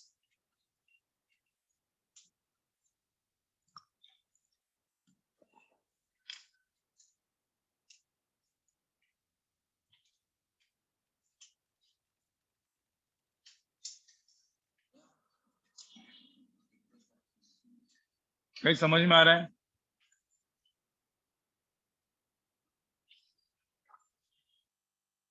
इसको भी एक बार लिख लो। ठीक है, चलो अभी ऑलमोस्ट अभी एक थोड़ा सा थेरोटिकल पार्ट है। थेरोटिकल पार्ट मतलब नहीं, कुछ चीजें जो अपने को लिख के रखनी है और फिर सिर्फ क्वेश्चन सॉल्विंग करनी है, बस सिर्फ क्वेश्चन सॉल्विंग। ठीक है, इसके बाद सिर्फ अभी क्वेश्चन सॉल्विंग। अभी तो क्वेश्चन सॉल्विंग आज नहीं करेंगे, अपन अगले लेक्चर में करेंगे, क्योंकि अगला लेक्चर मेरे को मतलब अगले लेक्चर में अपन खत्म कर देंगे। ठीक है, क्योंकि मुझे एक्सरसाइज भी पढ़ा के रखना है, मतलब फिर एक दिन तो अपन सिर्फ क्वेश्चन सॉल्विंग का देंगे।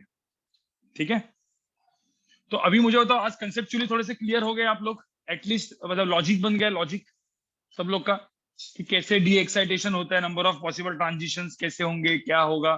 ठीक है, अब सब लोग यहाँ पे देखो, जो अभी मैं अगले लेक्चर में पढ़ाने वाला हूँ वो बता के रख रहा हूँ, बस इतना ही है। इसके बाद अपन खत्म करने वाला हूँ। ठीक है, तो अभी सब लोग यहाँ पे देखो, सपोज यहाँ पे सब लोग देखो,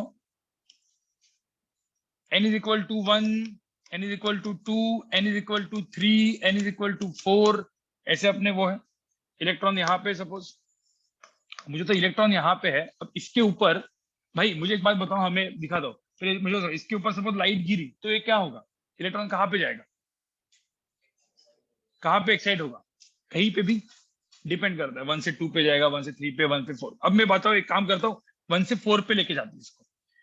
तो मुझे तो यहाँ पे सपोज इलेक्ट्रॉन एक्साइट हुआ तो यहाँ पे रहेगा क्या, वो नहीं रहेगा। तो नहीं रहेगा तो ये 4 से कहाँ पे आ सकता है, सीधा 1 पे भी आ सकता है, या फिर 3 पे जाके फिर 2 पे जाके 1 पे आ सकता है, या 3 से इधर आ सकता है, इधर से उधर आ सकता है। ये डी एक्साइट करेगा, और हर एक डी एक्साइटेशन में कितने फोटॉन्स निकलेंगे अभी वो पता नहीं अपने को। जैसे मैक्सिमम तो 3 निकलेंगे यहाँ से, एक के टाइम में 3 निकलेंगे, मैक्सिमम एक टाइम में 3 निकलते हैं, 3 अलग अलग फोटोन, क्योंकि एनर्जी डिफरेंस अलग अलग होगा ना इनमें। ठीक है, बट अब मैंने बोला सपोज यहां से ये पहले 2 पे गया और 2 पे से 1 पे आया, इधर कितने निकले, 2 निकले ना।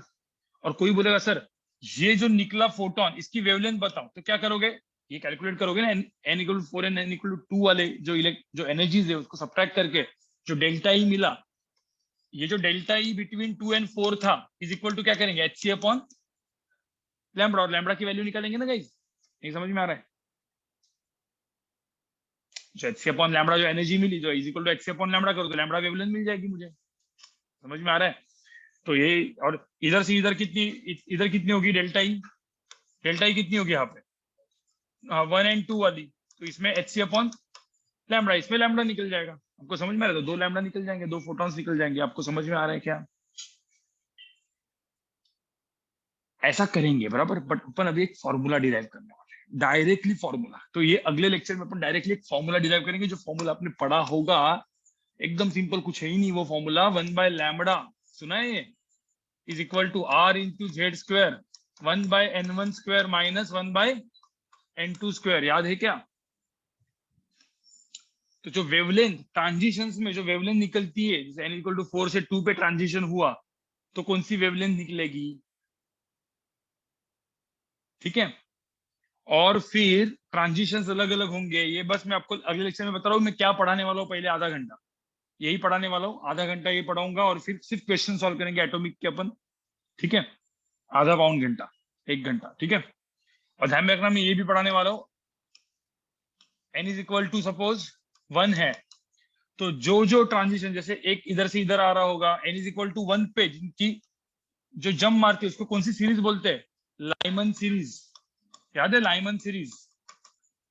मतलब जो ऊपर से 1 पे आते हैं, जो n इज इक्वल टू 2 पे आते हैं, उसको हम लोग कौन सी सीरीज बोलते हैं? Balmer series, Lyman, Balmer, Paschen, Brackett, Pfund. ये आपने आपने सब केमिस्ट्री में पढ़ा हुआ है, यही तो बचा हुआ है, ये होने के बाद खत्म हो गया। ठीक है, तो एटॉमिक स्ट्रक्चर अभी अगले लेक्चर में कंटिन्यू करेंगे गाइस। ठीक है, ये तो मैंने जस्ट बताया कि अगले लेक्चर में क्या होगा। इसको चाहे तो इसका एक स्क्रीनशॉट निकाल के रखो, और इसका एक स्क्रीनशॉट निकाल के, इसका स्क्रीनशॉट निकालो एक, तो हुआ है ना आपका। और मतलब हाइड्रोजन स्पेक्ट्रम के बारे में थोड़ा सा बात करेंगे अपन, अलग अलग सीरीज के बारे में बात करेंगे।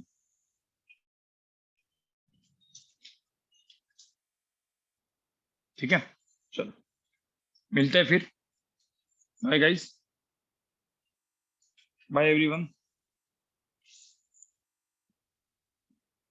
मॉडर्न फिजिक्स तो ऑलमोस्ट होने को ही आया, एक और लेक्चर, फिर उसके बाद 3 लेक्चर, 3 टॉपिक्स तो अपने खत्म हो गए, फिर लास्ट का सिर्फ न्यूक्लियस बचा है बस।